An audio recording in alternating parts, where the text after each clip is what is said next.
Beware, citizen, you are now departing from the world of allowable opinion. The Tom Woods Show. Welcome, everybody. It is Friday, November 15th, 2013. Talking to economist George Reisman today. George Reisman is the author of several books, but most importantly, the book Capitalism, which is, I think, maybe the largest book I have ever seen. I mean, just when you think this is a pretty big book, then you open it up and you see it's in 2 columns on each page. It is really the result of a lifetime of thought and scholarship. Capitalism by George Reisman, and I believe you can read it online in a PDF at capitalism.net, and you'll also see a link to Professor Reisman's blog there. Professor Reisman studied under Ludwig von Mises. He knew everybody who was anybody. He was in Ayn Rand's circle.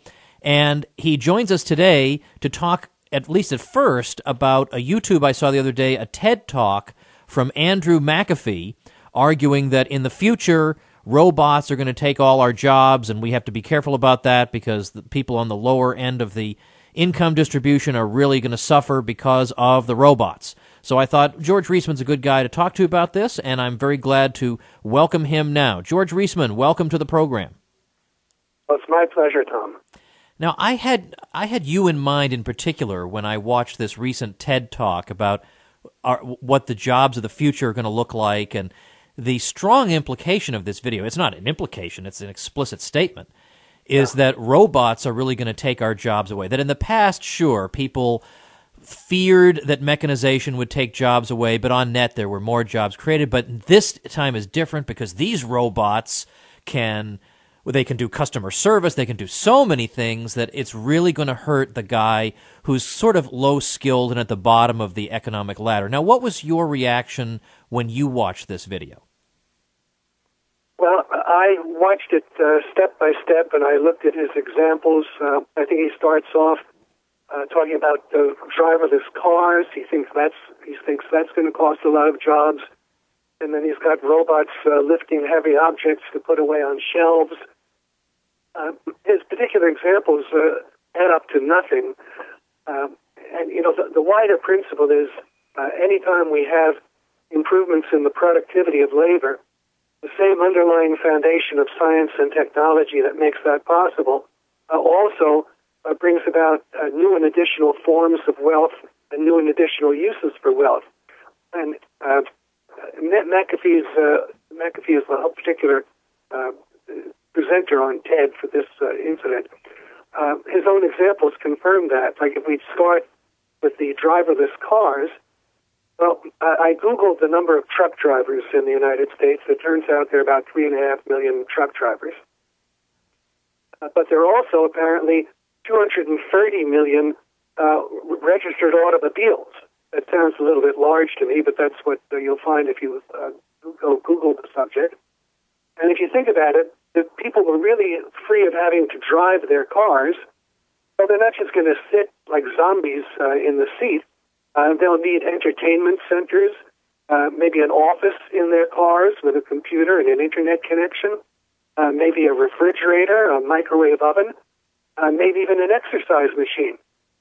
So you're talking about the passenger vehicle requiring a great deal of additional wealth far and above what it represents today, ultimately times the number of vehicles on the road.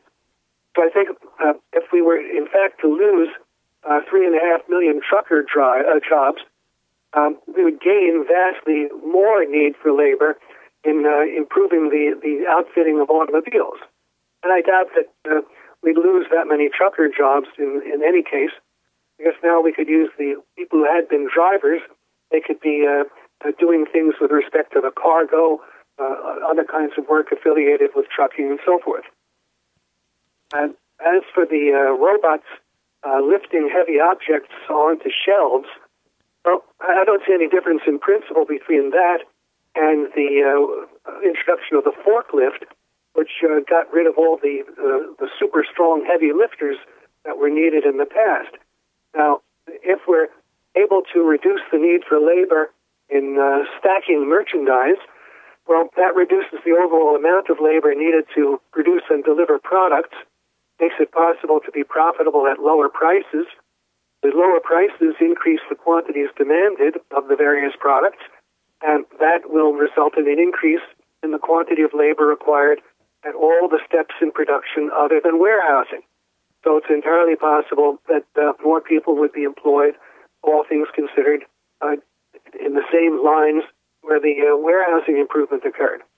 And to the extent that isn't the case, well, the money that people save in buying products because they have lower prices, but people are not buying sufficiently larger quantities to use up as much expenditure as before, well, that just means they have funds left over to buy other things, and the other things they buy will require the employment of additional labor in other lines.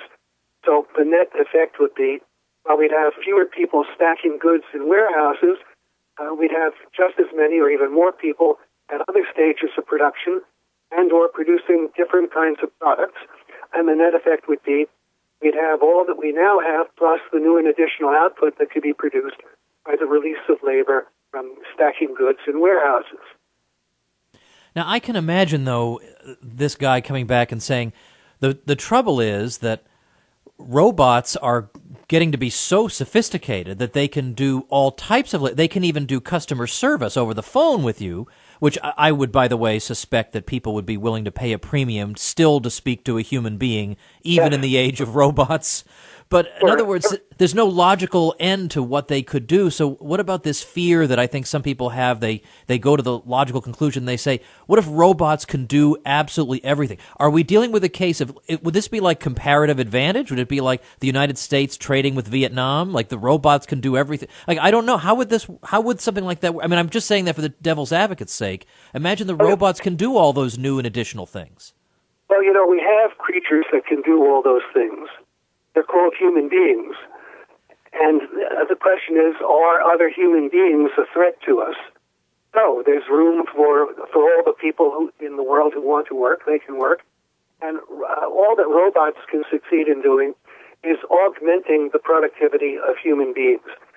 They can never be a full replacement for people. Just consider, you have McAfee's, that's Ted's guess, robots who are stacking goods in warehouses, and we have the driverless cars. Well, the question is, would one of the robots who's busy stacking goods in warehouses, would he be able to walk out of the warehouse and then get in the seat of a car and drive it? Okay, probably not. No, I wouldn't think so. All that a robot represents, anything that rests on computers, it's essentially similar in nature to dominoes falling over. It's pure mechanistic causation, and with every robot needs to be programmed, and it's all in the form of this, then, if this, then do that, or if not this, do something else. And the programmer has to think of all of the possible alternatives. And nothing programmed can be a match, ultimately, for human beings.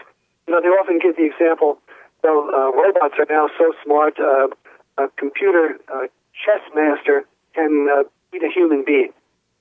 Well, if the human being is playing just by himself without the aid of anything, that may be true. But now imagine that we have a human being who's himself got the aid of a computer chess program, which he could consult and use. I would say the human being, having the aid of some computer chess program that's devised by human beings, would beat the computer program by itself. Because nothing programmed, you can't program for every possible alternative and situation. You need beings around who can do fresh thinking, and robots can never do that. In the video, he's saying that one of the concerns might be that if the robots can produce so much because they're so productive and everything, where do we get the purchasing power? His view is that because everybody will be unemployed, nobody will be able to buy all the extra goods. But I suppose that's answered by your claim that, to the contrary, they won't be unemployed. There'll be other things opening up for them. Yes, and the key thing is there's fundamentally no limit to our need and desire for wealth and the amount of labor required to accomplish that. We possess the faculty of reason, and because we possess reason, we're able to have a knowledge and awareness of things ranging from subatomic particles to entire galaxies, and all kinds of patterns and similarities and differences and relationships in between. And that being our range of knowledge and awareness, that sets the limit to our range of action and experience. We have the potential to act with respect to outer space, and to a very modest degree we're doing that. We have the Martian rover, we have a satellite that's now photographing Saturn, and so forth. And if it were possible, if the Martians could do for automobiles what gravity does for holding tables and chairs solidly on the ground, and what atmospheric air does for our ability to breathe without having to produce the air, well, that simply releases our time and efforts to the achievement of other things. And ask yourself, will we reach the day where we can no longer imagine anything that could benefit us in any way that we don't presently have? Well, I don't think we can imagine such a thing, and so long as we're able to visualize things that would improve us in any way, those things require the application of labor. And we'll just, instead of producing the kinds of things we've customarily produced, we'll produce totally new and different things. What's the situation with the Martians? Do the Martians have nothing that they can produce beyond what they're now producing? You see, it can't be that the world is that it would be like imagining everything has the status of free goods, atmospheric air, sunlight, and we don't have to do anything. We don't exist and function automatically. We'll never be indestructible. We always have to be on the lookout for ways to prolong and enhance our survival. And that's a problem that will always face us, and there's no limit to the labor that can be expended in improving that area. Well, let's suppose somebody, for the sake of argument, granted you these points. Yeah. They could still come back with the inequality argument, and that was a central point of that video, which is that people who are skilled in this type of economy are going to do super well, and people who are not so skilled are going to do not as well. And it seems to be the case that we have seen increasing income disparities and so on and on. Now, whether or not we should be concerned about inequality, that's a separate issue. I mean, I couldn't care less about it. But how do you think we can account for, if we indeed have seen income inequality over the past, say, half century, where do you think that's coming from? Okay, let me address that in just a moment. The truth is, these advances enable people of lesser skill and ability to accomplish what used to require people of greater skill and ability. If you walk into a fast food restaurant, I'm sure many of the people who will take your order, thanks to today's school system, really can't add or subtract. But nevertheless, they will almost always give you absolutely correct change when you give them a bill to pay for what you've ordered. And how do they do that? Well, they're working with little tablet computers. So if they know what you've ordered, they press an icon or a key or something, and they have to be able to press the size of the bill that you're paying them with, and the computer or tablet does the subtraction. So it enables people who themselves can't add or subtract to accomplish addition and subtraction.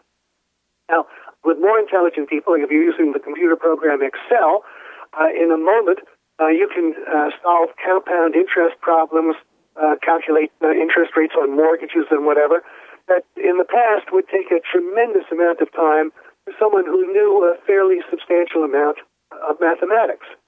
But today anyone can do it in an instant. And if you look at what people can accomplish, human beings physically are very weak compared to gorillas, elephants, whatever, but we can accomplish greater physical results than any animal because of our use of machinery and equipment of various forms. So the basic overall point is that technological and scientific progress, instead of representing any kind of threat to people of lesser capability, are augmenting his abilities. They're not a threat. Now, there may be some people who are superior to others in every relevant respect. An example I like to use is Bill Gates. I'm willing to imagine that Bill Gates could do every conceivable job we could think of 10 times better than anyone else. Is Gates a threat to people of modest ability. Suppose Gates, if he wanted to be the janitor in a Microsoft factory or building, could be a 10 times better janitor than anyone working there. Well, that's not a threat. The people whose abilities are limited to being janitors can easily outcompete Gates, and they do it through their lower incomes. If Gates can make $1 million an hour running Microsoft, and he's 10 times better than the average janitor, well, if you only have to pay the average janitor $10 an hour, well, then you can have Gates doing the job of 10 janitors at the cost of $1 million. Or you can have 10 ordinary janitors doing it at the cost of $100. So who outcompetes whom? It's the low-skilled janitors outcompete Gates. What enables them to do it without any question is that their incomes are so much lower. Gates needs to have an income commensurate with his areas of greater advantage, and so that rules him out from competing in other areas where he still has an absolute advantage. Now, I think a major part of the explanation for unemployment, especially on the part of low-income people, is that the government and labor unions prevent them from competing. What they need to be able to compete is to accept lower wages. If they could accept lower wages, then they would outcompete people of greater ability than them for the jobs they can do. If the government requires that they be paid a minimum, the higher the minimum that the government requires them to pay, the more difficult it's making for them to compete. They're simply not worth that much. Now, this applies to minimum wages, labor union scales. The higher you set the minima, the more difficult it is for people at the low end of ability to be competitive with people of greater ability. And the same thing works in their capacity as consumers. The higher the minimum standards you set for products, if products have to have more and more features, if apartments have to have more and more space and windows and so forth, you're requiring that the cost of getting something that you want is higher and higher, and the people who can't afford that are the poor. Imagine we had a regulation that no automobiles could travel the public roads that were older than 10 years. Who would be hurt by that? Would it be the people who buy a new car every 3 years? Would it be the people who can afford a recent model used car? Or would it be the people who can't afford more than a car that's over 10 years old? They're the poorest people. They'd be denied the ability to buy a car. Now, something else that works along these lines is the government requiring more and more things that employers have to pay for. Safety regulations, environmental regulations. You know, the typical public attitude is profits are an infinite slush fund. And anytime there's something the government wants done, the payment for it is going to come out of profits. Well, that's a fallacy. Profits are very limited in amount, and the rate of profit has not been going down. You can't get very much from profits. So when the government imposes regulations that have higher and higher costs, whether environmental or safety or whatever, where it comes from is at the expense of wages. And that means that in order to still be employable, the workers would have to accept lower take-home wages than they otherwise would have been able to get. The cost of these safety and environmental regulations is really at the expense of the wage earners.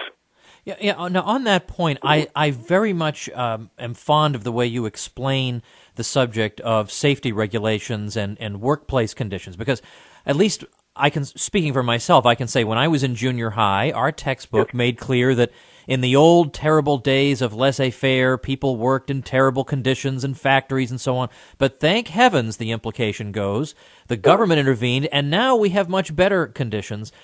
I like the way you explain, so I hope you can just share for a few minutes with people. How do you explain what really happened?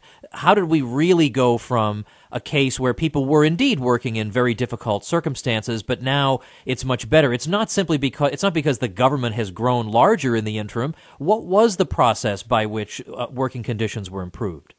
I mean, the fundamental process is a combination of scientific and technological progress manifesting itself in improved capital equipment. And this is what served to raise the productivity of labor. When we started out for the Industrial Revolution, I think perhaps something on the order of 90% of the labor of a society was required just to grow its food, to produce enough food to keep the population alive, and of course some extra for the nobility. But as we increased the productivity of labor in agriculture, that labor was no longer needed to grow food. It could start to produce other things. And some of the other things that were being produced served to further increase the productivity of labor in agriculture, like the early railroads, the steam engine, and so forth. Today, we only need about 3% of the population to produce more than enough food to keep the population of the United States very well supplied with agricultural commodities. Well, as this process occurs and the productivity of labor rises, rise in the productivity of labor is the foundation of rising real wages, what the wage earner can buy with whatever money he earns. The key thing about real wages, what you can buy with the money you earn, is the relationship between the wages you earn on the one side and the prices you have to pay to buy goods on the other side. And what happens is, as the productivity of labor rises, the same number of workers can produce more and more. And a larger number of workers can produce more in the same proportion, or even a greater proportion. Well, that operates to reduce prices relative to wages. It's increasing the buying power of money wages. And as this occurs, the standard of living rises, and as the standard of living rises, people can afford to work shorter hours. See, in the early years of the Industrial Revolution, with horrifically low productivity of labor, it might take 80 hours a week just to produce the equivalent of enough to stay alive. But a generation or two later, if you're continuing to work 80 hours a week, well, now you can produce 2, 3, or maybe 4 times what's needed to keep you alive. In that environment, you can afford to have a shortening of hours. If you could earn 4 times as much continuing to work 80 hours a week, well, now if you work 60 hours a week, you'll earn 3/4 of 4 times. You'll triple your standard of living instead of quadrupling it, but you'll only have to work 60 hours instead of 80 hours. And in fact, workers, if they really want to work shorter hours, the earnings of shorter hours can be somewhat less than proportionate to the longer hours. That means you're like building in a premium on overtime. Imagine that the wages of a 60-hour week, instead of being 3/4 those of an 80-hour week, are 70% of an 80-hour week, or 2/3 those of an 80-hour week. Well, that means it actually becomes cheaper on a per-hour basis for employers to offer the shorter week. It's to their material self-interest to do that, and so they do it. Now, at the same time, workers can afford to keep their children home longer because they're not desperate for every last possible penny of earnings. So the age at which children went out to work initially might have been 4 years of age in some cases, or even less than that. But it gradually starts rising. It from 6, 7, 8, 10, 12, and now today maybe 25. But that's the process. The rise in the productivity of labor shortened the hours of work and did away with child labor. And in the same way, it served to improve working conditions. There are basically 2 kinds of improvements in working conditions. There are those that pay for themselves, and employers can be expected to put them into place just out of pure self-interest.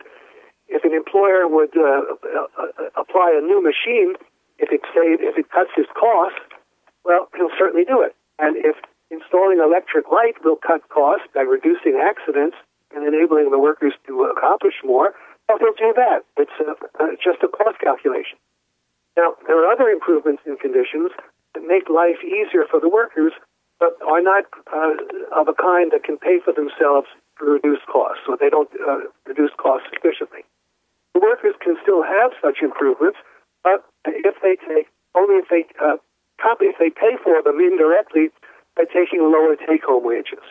And they're more and more in a position to do that as improvements in the productivity of labor raise their real earnings. So today in the United States, if you ask someone to work without air conditioning in sweltering summer heat, Well, he might be willing to do it, but only if he can earn $20 or $30 a week more in such a job than he can earn in another job that's available to him. Well, then the question is, which is cheaper for the employer to do? To pay a premium wage of $20 or $30 a week to induce workers to work in these terrible heat conditions, or to install air conditioning, which if the air conditioning only costs him $5 per worker per week, it's certainly cheaper to install the air conditioning and pay the worker a premium wage of $20 or $30 a week. So air conditioning will be installed. But in Bangladesh, while it might cost still $5 a week to install air conditioning, the worker's whole wage is not yet $5 a week. So it's unthinkable to have air conditioning in the Bangladeshi factory in present conditions. Someday, if their productivity rose sufficiently and their real earnings rose sufficiently, they could afford the comparatively lesser earnings of working in air-conditioned conditions. But not today. And anytime the government is trying to jack up wages arbitrarily through minimum wage laws, through turning labor unions loose and compelling employers to bargain with them or have their factories bombed or made inaccessible, well, it's not raising the standard of living of the workers. It's causing unemployment and less production and higher prices. And if it requires that workers work less when they're not yet in a position to afford it, well, it's just forcing their income down lower than it would be. Just imagine, suppose we think of Robinson Crusoe on his desert island. And Crusoe has decided to live, he needs to work 80 hours a week. Now imagine he could be visited by a social worker who's sending a report back. Crusoe is overworking. We have to compel him to work only 60 hours a week. What would be the effect of that on Crusoe? He'd possibly die of starvation. And does anything change if we substitute for Crusoe Swiss Family Robinson? And we have this family that's self-sufficient. They have some children that are working. And now, why are they working? Well, their contribution is needed to help the family survive. If they're prohibited from working, we're reducing the output of this desperately poor family, and we threaten their survival, or make them have a still lower standard of living than they already had. Well, that's the effect of child labor laws that are imposed before people are in a position to afford to do away with the labor of their children. And the same way with imposing the improvements in working conditions. The government is not creating the improvements in working conditions. All it is forcing people to behave against their judgment of what serves their self-interest.